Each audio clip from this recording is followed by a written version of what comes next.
आज मेरे को मेरे पूर्वज याद आवे।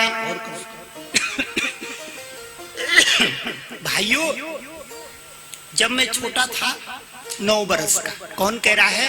धर्मराज का। जब मैं छोटा था, एक दिन मैं पिताजी के पांडु राजा के कांधे पे चढ़ा हुआ गांव में घूम रहा था, ग्राम भ्रमण कर रहा था।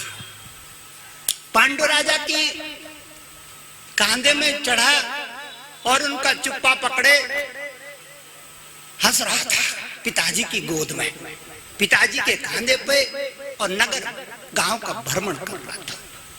चलते चलते चलते चलते एक जगह पिताजी रुक गए।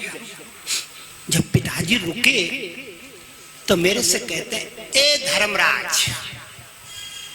जब तू बड़ा होएगा ना, बड़ा हो जाएगा, बड़ा आदमी हो जाएगा, बड़ा धनवान हो जाएगा, बड़ा मानवान हो जाएगा, बड़ा संपत्तिवान हो जाएगा, बड़ा नामवान हो जाएगा, तो अपने पितरों को भूलना नहीं, अपने पूर्वजों को न बिसारना है।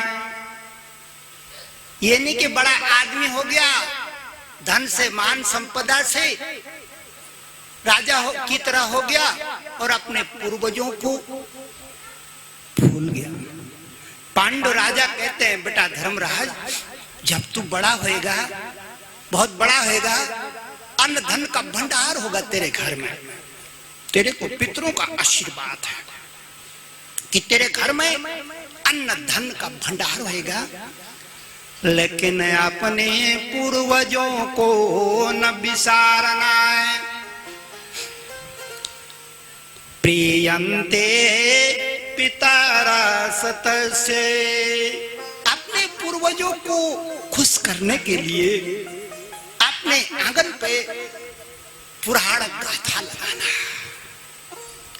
किसी संत महात्मा को अपने आंगन में आमंत्रित करके उससे प्रार्थना करना,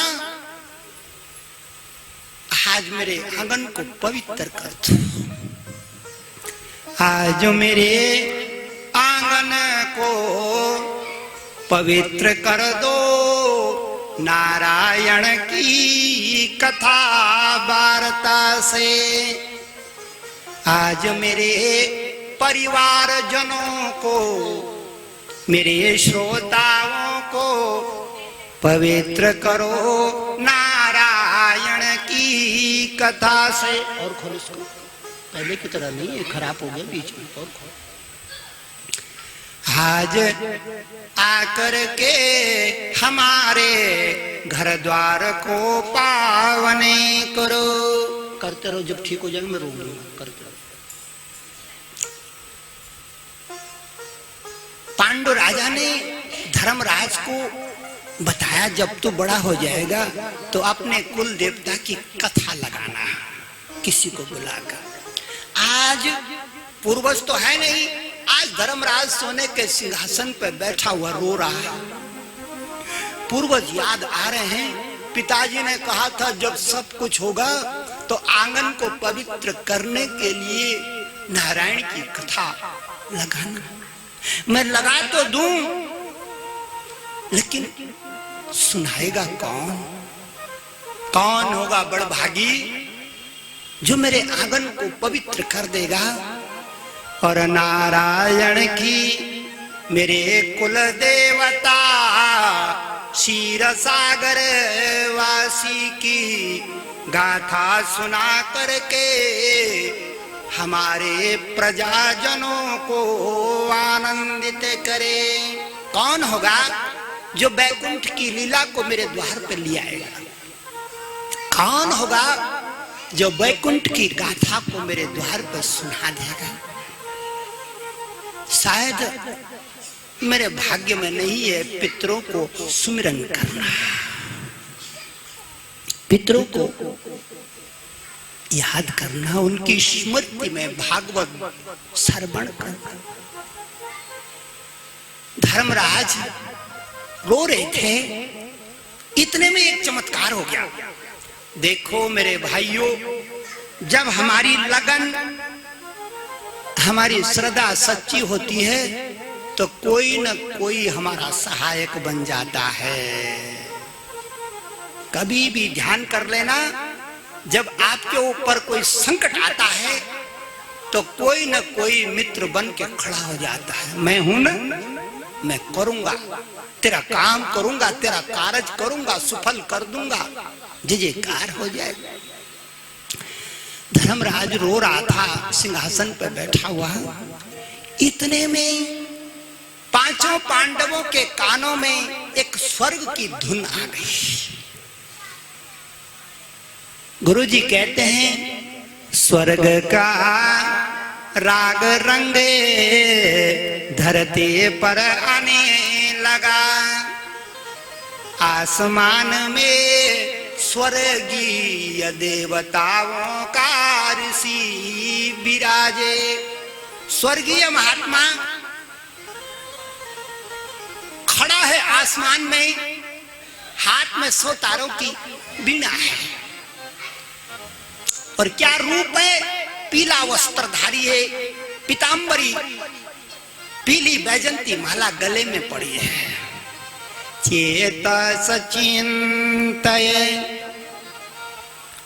चिन्मय भास में, नूतन जल धरे रुचिर विकास में, पीतय बसने धरे सुंदर नटवरे, मधुर विकस्वरे सुंदर हास में। पीला वस्त्र, पीली माला गले में और हाथ पे 100 तारों की वीणा पकड़े स्वर्गीय महात्मा देव ऋषि नारद खड़ा है धर्मराज के महल के ऊपर। और क्या कर रहा है, वीणा के तारों को छेड़ रहा है। ते अवसर नारद मुनि आए, ते अवसर नारद मुनि आए, ते अवसर नारद मुनि आए, ते अवसर नारद मुनि आए। हरि गुण गावत बीणा बजाए, हरि गुण गावत बीणा बजाए, हरि गुण गावत बीणा बजाए। हरि गुण गावत बीणा बजाए। मुनि आए, तेहि अवसर नारद मुनि आए, हरि गुण गावत बीणा बजाए, हरि गुण गावत बीणा बजाए। भज गोविंदम भज गोविंदम, भज गोविंदम भज गोविंदम, बाल मुकुंदम हरे हरे, बाल मुकुंदम हरे हरे। अरे रे रे रे रे रे रे, चमत्कार हो गया, नारद ऋषि आ गए।